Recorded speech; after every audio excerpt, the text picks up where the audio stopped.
2026. Please note we're still early into the investigative process, and as such, some of the details may change as we collect more information. This is our first officer-involved shooting for this year, and it is our first fatal officer-involved shooting. At this time last year, we did not have any officer-involved shootings. The location of this incident was at an apartment complex near the 9200 block of West Russell Road. You can see an overview of the scene to my left. The officer involved in this incident is Tristan Taylor. He is 28 years old and has been with LVMPD since 2024. Officer Taylor is currently assigned to Summerlin Area Command, which is a part of our Community Safety Division. He was armed with a staccato 9mm handgun, equipped with an optic and a tactical light. The investigation revealed he fired 4 rounds. The suspect in this incident has been identified as Justin Walsh. He's 44 years old, 5'10", 185 pounds. Walsh was armed with a Springfield XD .40 caliber handgun, and the firearm had 6 rounds in the chamber. You can see some photos to my left that show the suspect's weapons. Walsh's charges, if he had survived, would have been 2 counts of assault with a deadly weapon on a protected person, resisting a police officer with the firearm, kidnapping with a deadly weapon, assault with a deadly weapon, domestic violence related, and domestic battery by strangulation. The details of this incident are as follows. On January 6, 2026, at approximately 7:32 in the morning, LVMPD received a 911 text where a woman was stating that she was being threatened by a male with a gun. You can see the text to the left of the screen. The phone used for this 911 text was traced to an apartment complex near the 9200 block of West Russell Road. Officers were immediately dispatched to this location, and a short time later, LVMPD received a 911 call from the same phone in which a woman can be heard in the background crying. The female was begging a male to stop and to let her leave. This call was disconnected, but our call taker took the initiative to call back. And at that time, a male answered the phone, but he refused to let the female speak to the police. We'll now play an audio from that call. Tuesday, January 6, 2026, 07:48 and 01 seconds.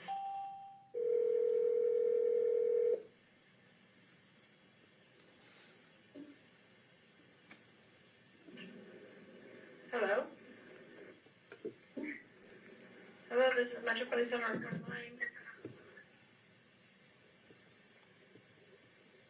Hello? No.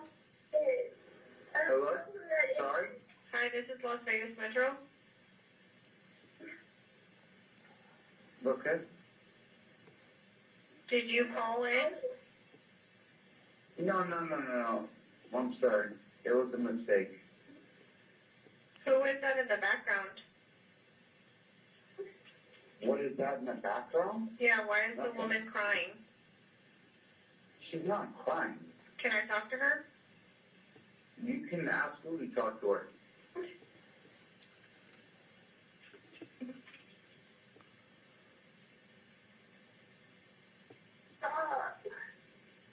Can you put her on the phone?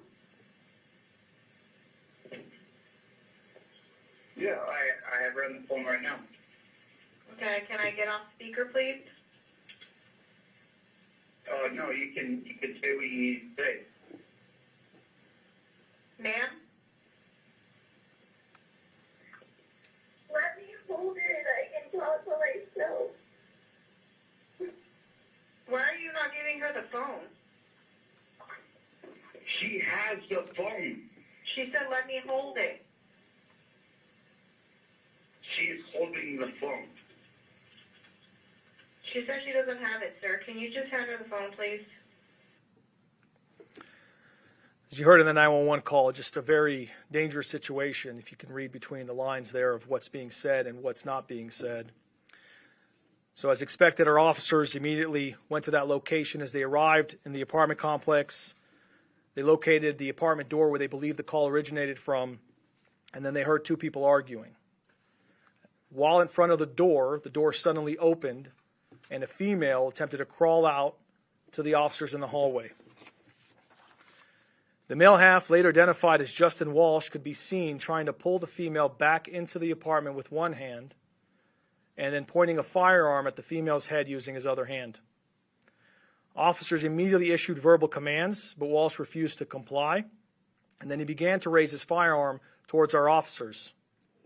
Officer Taylor quickly took action to address the threat and fired 4 rounds, striking Walsh. All of this happened in a matter of split seconds in a close, confined area. Now I will show you body-worn camera footage from Officer Taylor, and then we'll show you a slowed-down version just to highlight the dangers that this victim and our officers faced in that moment.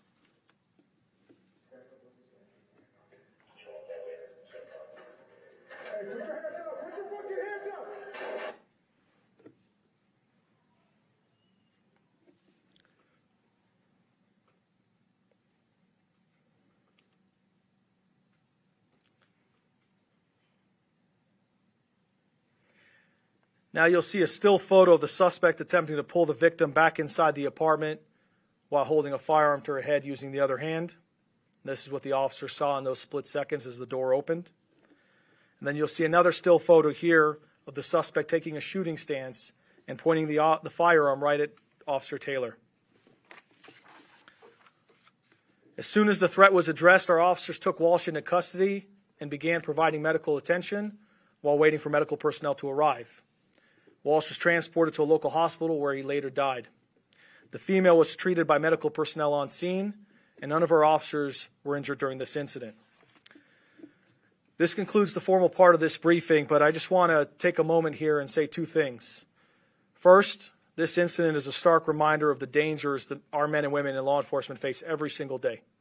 And it's also an important reminder of the courage, the professionalism, and the decisiveness that our officers demonstrate in a moment where really seconds matter the most and where lives are on the line.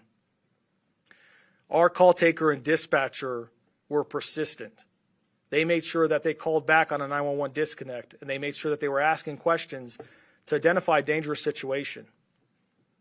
And then Officer Taylor, his quick actions and decisiveness to address a threat within a matter of split seconds, combined with the bravery of everyone involved that day, really saved a life.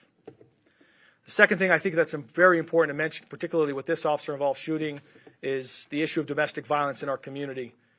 The reality is too many members in our community are facing domestic violence, and there's a lot more that can be done. We're at the start of this new year, so there's no better time from my perspective to pause and remind everyone who may be dealing with abuse that there are resources and that they're not alone. And we'll actually want to provide some information that if someone is dealing with domestic violence, please do not hesitate. Reach out to Safe Nest or a Victim Advocates Unit. And we're asking you in the media to take the effort to really put it out there. Let's start this year out with trying to reduce domestic violence, because bottom line, early intervention really does make a difference. And Sheriff McMahill has made it very clear that one of his ongoing priorities is to reduce domestic violence and crime as a whole in any way we possibly can. So I think we can start with messaging out the right information and get people help when they need it. With that said, I can take some questions. Mr. Sheriff, do we know if there was any similar calls prior to this incident at that apartment? At this time, no. There was no indication that there were prior calls for service or prior indication that this couple was having other domestic violence incidents at this time. But as I mentioned earlier, it's early into the investigation process, so some things may change as we recover more information. Outside of Officer Taylor, do we know how many officers in total arrived at that apartment?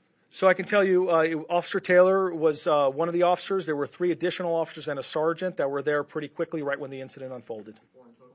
4 in total, including the sergeant. When it comes to incidents like this, is this what Metro Police train for when they're at the jetty, opening a door and quickly having to decide whether or not to fire?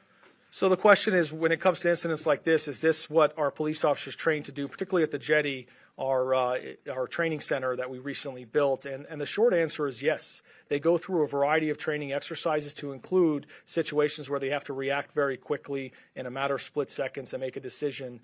They do go through those kind of training scenarios, and I think you can see in this case an officer that just hired on in 2024, so has been on really only a couple years now, and he performed really well in dealing with a threat that not only he faced, but that the victim faced right in that moment.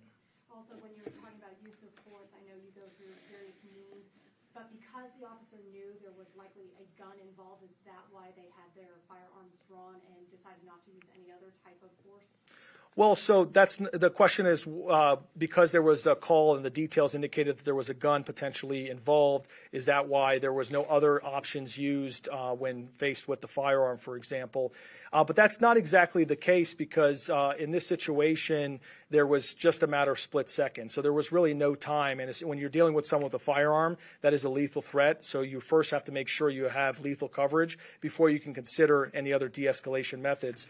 But it's also important to note that while the training has been really remarkable and a game changer in terms of preparing our officers, it's not just training. We've reduced officer-involved shootings last year significantly, but at the end of the day, it's also we react to what the suspects do. And sometimes there are just very violent people out there that are going to force us to have to use lethal options rather than de-escalate in other ways. And then also, do you know if the suspect had any previous criminal history?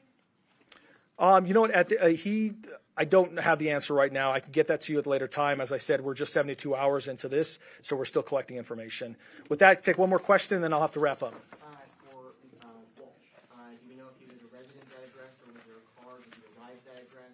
Do you know anything about what his relationship is to that address? The question is whether he was a resident to that address or whether he was living there. At this time, based on our investigation, we believe they were both staying there, but primarily him at that time. With that, we're going to wrap up because we have another briefing that we have to do. I'll transition now to Assistant Sheriff Brian Peterson to discuss our second officer-involved shooting. Thank you. Were they boyfriend and girlfriend or husband and wife?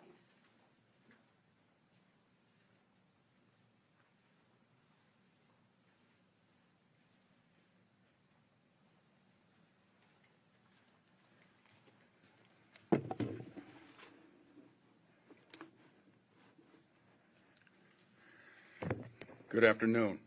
I'm Assistant Sheriff Brian Peterson with the Las Vegas Metropolitan Police Department. I'm here today to provide additional details on an officer-involved shooting that occurred this past Tuesday, January 6, 2026, involving a deputy constable. These deputies fall under the purview of Clark County, but are overseen by LVMPD and led by a commissioned captain. They are responsible for the service and execution of civil orders issued by the court to include evictions.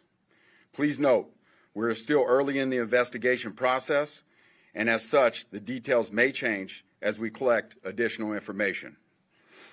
This is the second officer-involved shooting this year, and the first non-fatal. At the same time, in 2025, we did not have any officer-involved shootings. The location of this incident was within an apartment complex at the 6600 block of South Sand Hill Road. You can see an overview of the scene to my left. The Deputy Constable Sergeant involved in this incident is Mark Roosh. He is 63 years old and has been with the Constable Bureau since 2017. Sergeant Roosh is currently assigned to the office of the ex-official constable of the Las Vegas Township, which is part of LVMPD Detention Service Division. He was armed with a Glock 22C 40 caliber handgun. The investigation revealed he fired one round. The suspect was identified as Victor Vondrasek. He is 46 years old, 6 feet tall, and weighs 215 pounds. Vondrasek was armed with an 18-inch long machete and a bag of landscaping rocks. You can see the pictures of those items to my left. Vondrasek was booked on 5 felony-related charges to this incident. Attempt murder with a deadly weapon. Victim is a first responder. Attempt murder with a deadly weapon. Battery on a protected person. Victim is older person. Battery with a deadly weapon. Victim is an older person. And resisting a public officer with a deadly weapon. The details of this incident are as follows. On January 5th, 2026, Sergeant Roosh started an eviction at an apartment located at the 6600 block of South Sand Hill Road and returned to that same address on January 6th to complete the eviction. When he attempted to contact the occupant of this apartment, later identified as Victor Vondrasek, he was unsuccessful as the suspect had barricaded the front door. An apartment complex employee retrieved a ladder to climb up to the second floor to get into the apartment. As the employee climbed onto the balcony, Vondrasek crashed through the sliding glass door, armed with a large machete, and slashed the apartment worker's neck. Sergeant Roosh heard the screams coming from the balcony and quickly climbed the ladder to the second floor. As he reached the top of the ladder, Vondrasek attempted to stab Sergeant Roosh with the machete, but it went into his uniform shirt and got stuck. Here's a photo of the top of the machete stuck in his uniform. You can see the orange handle at the top. And in the second photo, you can see the blade of the machete made it all the way to the bottom of Sergeant Roosh's undershirt. As Sergeant Roosh climbed over the balcony to assist the apartment employee and take the suspect into custody, Vondrasek kicked him in the head and grabbed a bag of large landscaping rocks, striking him in the face. Sergeant Roosh then discharged his firearm towards Vondrasek, striking him. LVMPD patrol officers arrived a short time later and took Vondrasek into custody and rendered aid to the apartment employee while requesting medical personnel. As you know, when LVMPD launched the body-worn camera program, we made it a priority for all patrol officers to receive these cameras. The constable's office is currently in the process of getting them. This is why there's no body-worn camera for Sergeant Roosh today. So I will now play body-worn camera video from one of the first LVMPD officers to arrive on scene. You will see Sergeant Roosh coming down the stairs with from the suspect's apartment with the machete still in his shirt.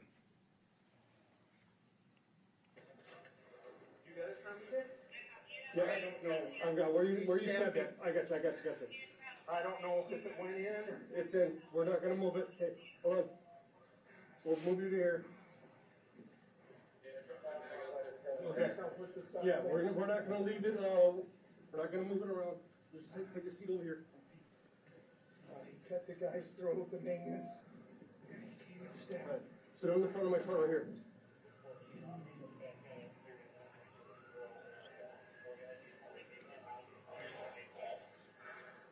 Do you have a knife on you? I do. All right, don't move. Yeah, so I want you to smile. I'm gonna cut your shirt off, okay? Don't move around. I don't know if it's inside of you or not. Watch yourself. Don't look down. Here, one button. I got it. One button, it zips down. Oh, perfect. One button. And this I got you. Try not to move around. Don't move around too much. Don't look down. Take a seat right here. I don't know if it made it in. Medical personnel arrived, transported Sergeant Roosh, the apartment employee, and Vondrasek to local hospital. Sergeant Roosh was treated for a broken nose and minor cuts to his head and torso area. The apartment employee is currently still listed in critical condition. This concludes our briefing. I can now take a few questions. Assistant Sheriff Peterson, when it comes to these types of incidents, has Metro Police ever wanted to accompany the constable, these deputy constables, to serve an eviction? And will you consider that moving forward? So, thank you, Kristen, for the question. In reference to that, it really depends on the circumstances that we're dealing with in the intel, as into every case that our officer or constable is responding to. Obviously, on this case, I don't know what the constable and the details of the suspect at that time he had, but he didn't feel it was sufficient to have officers there, so he made the choice. And unfortunately, this was the outcome, but as you see, the officers arrived relatively quick. We're able to get medical there, give medical attention to our victim, to the suspect, and get also our constable transported to the hospital. And do you know his previous history with Metro Police, the constable? Yes, the constable actually was a former LVMPD employee. He was hired in 1992. He retired in 2015, and then he was hired by the constable's office in 2017. And then in 2024, June of 2024, he was promoted to sergeant. Do you know why Vondrasek was being evicted? I do not have that. Do you know if he had any previous evictions? I do not know that. Have the police ever been called to that apartment before? At this time, we're still early in the investigation. We will find that out, but at this time, I don't know that. And do you know the status of Vondersek? Vondersek he's been worked on. He's good. Assistant Sheriff, we had 2 OASs and a barricade all at the same time. On the 6th, we saw Metro really have the resources flex. Can you speak at all to the stresses upon Metro and the response and what we saw on the 6th? It was quite something. Yeah, so it was quite something, but that is police work. It's an inherently dangerous job that our officers are trained at the highest level to deal with, and we understand that critical incidents are going to come, and we're going to take them as they come. We have the resources to deal with them, and as you see, unfortunately, we had an officer, a constable injured that day, and then an innocent citizen injured that day. But again, we dealt with it, and at this time, they're both okay. That'll be the last question.